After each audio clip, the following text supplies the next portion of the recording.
अदिति पांडे। तो आज हम स्टार्ट करने वाले हैं हमारा न्यू चैप्टर। तो हमारा न्यू चैप्टर क्या है? बदलती परंपराएं। तो उसके अंतर्गत हम जानेंगे कि आखिर परंपराएं क्यों बदली। अब किसी संस्कृति के बीच कोई टकराव हुआ होगा तो ही तो बदली होगी ना। तो क्यों हुई ये टकराव और कौन कौन सी संस्कृतियां चेंज हो गई हैं, तो आइए इसके अंतर्गत हम जानेंगे। जैसे कि बहुत सारे साम्राज्यों का विकास हुआ। इससे पहले हमने क्या पढ़ा था? यायावर साम्राज्य, उसके बाद मंगोल साम्राज्य तथा कई सारे साम्राज्य थे जो विस्तृत क्षेत्रों में फैल गए। अब जब ढेर सारी कम्युनिटीज़ बन जाएंगी, मान लीजिए कि पहले क्या था, चलिए बात करते हैं। हाँ ठीक है, इमोजीज़। आपने व्हाट्सएप की इमोजीज़ देखी होंगी, ठीक है। तो पहले ये इमोजीज़ किस पे आती थी? देखिए, मुझे एग्जैक्ट नहीं पता है सोशल मीडिया के बारे में बहुत, बट हम इसे सिर्फ एज एग्जांपल लेंगे, ठीक है। तो पहले मान लीजिए कि जो व्हाट्सएप की स्माइली इमोजीज़ थी वो एक आपने देखी हैं कैसी होती हैं, तो वो उसी टाइप की होती थी, ठीक है। बट नाउ अगर आप देखेंगे तो कई सारी चेंजेस आ गई हैं ना। जैसे इस पे आपको उसी मतलब इमोजीज़ का जो फेस है वो वैसा ही रहता है, आँखें ऊपर वाली हो गई या हाथ पता नहीं कैसे करके वो होता है। तो वो सारी इमोजीज़ एक ही जैसी होती हैं, लेकिन हर सोशल मीडिया पे अलग अलग होती हैं। जैसे अगर आप फेसबुक चलाते हैं तो उस पर आपने देखा होगा तो उस पर अलग होगा, ट्विटर पे अलग होगा, इंस्टा पे अलग होगा, अलग होती है ना ये सारी। और टेलीग्राम पे तो वो इमोजीज़ मूव भी करती हैं, मतलब 3D मोशन में रहती हैं, तो डिफरेंट होती हैं। क्यों डिफरेंट होती हैं? क्योंकि अगर ये कुछ अलग नहीं करते तो इनकी अलग पहचान कैसे बनती, ठीक है। तो हमारा मुद्दा यही है। ये पूरा एग्जाम्पल लेने का हमारा सिर्फ एक ही मुद्दा है कि संस्कृतियों के बीच टकराव क्यों आया। तो पहले मान लीजिए व्हाट्सएप की एक ही इमोजी चल रही थी, फिर दूसरा इमोजी आता है, फिर लोग सोचते हैं कि हाँ इससे बेटर तो ये ही है, तो हम इसे हटा देते हैं, तो इस इमोजी को कम यूज़ करते हैं। जैसे अब व्हाट्सएप पे लोग स्टिकर्स काफ़ी ज़्यादा यूज़ करते हैं एज़ कंपैरिजन टू इमोजीज़। मतलब इमोजीज़ के कंपैरिजन में लोग स्टिकर बहुत यूज़ करते हैं। अगर हम बुक के कवर की बात करें तो जब हम छोटे थे तो कौन सा कवर्स लगाना प्रेफर करते थे? एक ऑरेंज कलर का कवर आता था बुक का, आपने देखा होगा, आपको याद होगा, तो हम वो लगाते थे। उसके बाद नहीं तो फिर अगर हम वो अफोर्ड नहीं कर पाते थे तो हम जो एक बांस के पेपर आते हैं वो 3 या 2 रुपीज़ में मिलते थे और हम वो लगाते थे। वो एक पेपर में आई थिंक 2 बुक या 2 कॉपीज़ ऐसी हो जाती थी, तो हम वो लगाते, तो वो काफ़ी अच्छा भी लगता था, काफ़ी ज़्यादा सुंदर लगता था।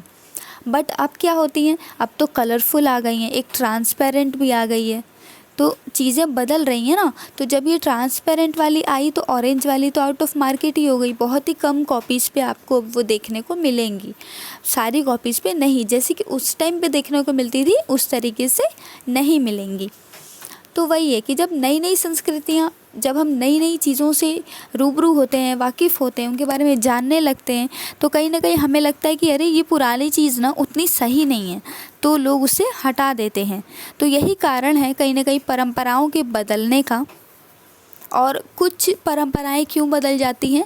हम अपने हिसाब से उसे बदल लेते हैं। अपने हिसाब से मीन्स जैसे पहले छठ पूजा आपने सुना होगा, सुना है ना।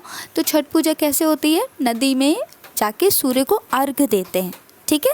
तो पहले इसी तरीके से होती थी। लगभग जितने भी लोग व्रत रहते थे वो नदी जाते ही थे, या तो गंगा जी या जो भी आसपास की नदियाँ, तालाब, इन सब जगहों पे जाते थे। लेकिन अब क्या करते हैं? अब हमने अपने अनुसार बना लिया अपनी परंपराओं को कि हाँ हम बिज़ी हैं, हम नहीं जा सकते, तो ठीक है, हमने एक टब ले लिया, उस टब में थोड़ा सा गंगा जल डाल दिया और उसी में हम सूर्य को अर्घ दे देते हैं। छत पे, अपने टेरेस पे, बालकनी पे, अपने घर के सामने, इन्हीं सब जगहों पे आपने देखा ही होगा। तो बहुत सी परंपराएं इसलिए भी चेंज हो गई क्योंकि हमने उसे अपने हिसाब से बना लिया। अगर हम 20 ईयर्स बाद देखेंगे तो आई थिंक सभी लोग छठ पूजा इसी तरीके से करेंगे, टब में ही खड़े होके। तो उस टाइम की जनरेशन को क्या लगेगा कि यही परंपरा है। जिस तरीके की चीज़ों को हम अपने आसपास देखेंगे हमें तो यही लगेगा ना कि हाँ यही हमारी कल्चर है, यही हमारी संस्कृतियाँ हैं और हम उसे ही आगे और बढ़ावा देते रहेंगे। तो बिल्कुल उसी तरीके से शायद 20 ईयर्स बाद आपको कोई नदी के पास दिखाई ही ना दे, ये भी हो सकता है।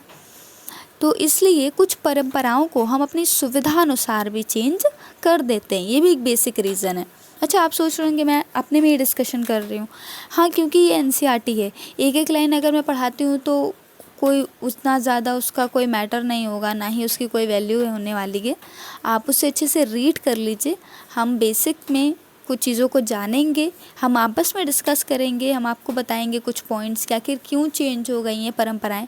अगर आपके पास भी कुछ पॉइंट्स हैं जो आपको लगता है कि हाँ अच्छे पॉइंट्स हैं या जैसे भी पॉइंट्स हैं, तो आप उन्हें कमेंट सेक्शन में ज़रूर लिखिएगा। अब आगे चलते हैं। बदलती परंपराओं के बारे में हमने कुछ चीज़ें तो देख ली। अब परंपराओं से सिर्फ यही तो मतलब सिर्फ त्यौहार ही तो नहीं जुड़े होते हैं ना, बहुत सी चीज़ें जुड़ी होती हैं। जैसे कि चलिए चलते हैं सोफ़ा पे।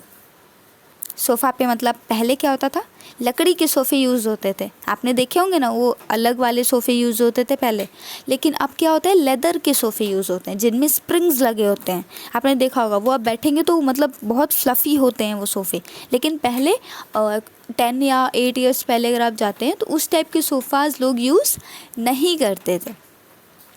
पहले क्या था, लोग झाड़ू यूज़ करते थे। अब क्या है, लोग वाइपर यूज़ करते हैं। मे बी बहुत सी चीज़ें आ गई हैं क्लीनिंग के लिए, वो यूज़ करते हैं।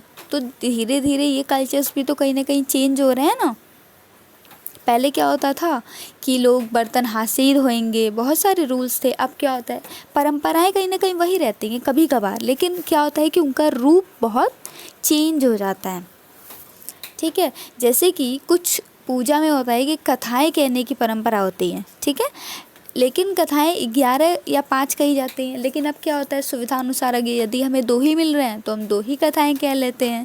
पहले क्या होता था, पूजा के लिए पंडित भी लाया जाता था। अब क्या होता है, ऑनलाइन हमें मंत्र मिल जाते हैं तो उसी से हम पूजा कर सकते हैं, और कोई दिक्कत भी नहीं, कुछ बुरा भी नहीं, क्योंकि सिचुएशन ही ऐसी है तो हम क्या करेंगे। तो जो परंपराएं हैं ना कहीं वो सिचुएशन की वजह से भी चेंज होती हैं। जैसे मान लीजिए अभी क्या परंपरा चल रही है कि शादी बहुत ही कम लोग के बीच हो रही है। ठीक है, और धीरे धीरे लोगों को मास्क की आदत लगती जा रही है, हैंड वॉश, हैंड सैनिटाइज़र्स की आदत लगती जा रही है।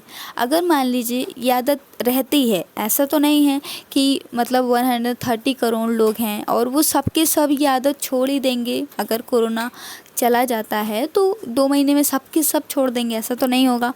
अगर 100 लोग भी ये रखते हैं तो मे बी वो आगे चल के कल्चर बनेगा उनकी जनरेशन के लिए कि हाँ वो आज भी हैंड सैनिटाइज़र्स यूज़ करते हैं, मास्क यूज़ करते हैं।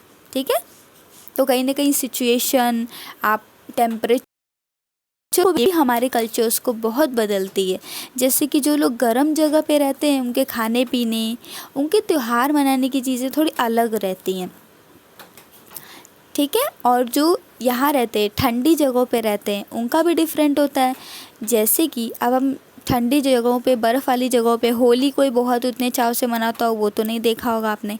लेकिन यूपी साइड, इन सब साइड पे यूपी में होली के त्यौहार को बहुत मान्यता मिलेगी, क्योंकि यहाँ पे मौसम और टेम्परेचर ये दोनों इसके फेवर में होते हैं। जिस टाइम पे होली आती है उस टाइम पे गर्मी शुरू हो जाती है, और वो कहीं ना कहीं हमारे लिए अच्छा रहता है पानी से खेलना। तो इसलिए भी ये परंपराएं चल रही हैं कि हाँ लोग होली खेलते हैं, उस दिन मालपुए बनाने की परंपरा होती है। बहुत सारी परंपराएं हैं जो सीज़न के हिसाब से चेंज होती हैं, कभी कभार टेम्परेचर के हिसाब से भी चेंज होती हैं, कभी कुछ कंडीशंस के हिसाब से भी चेंज होती हैं।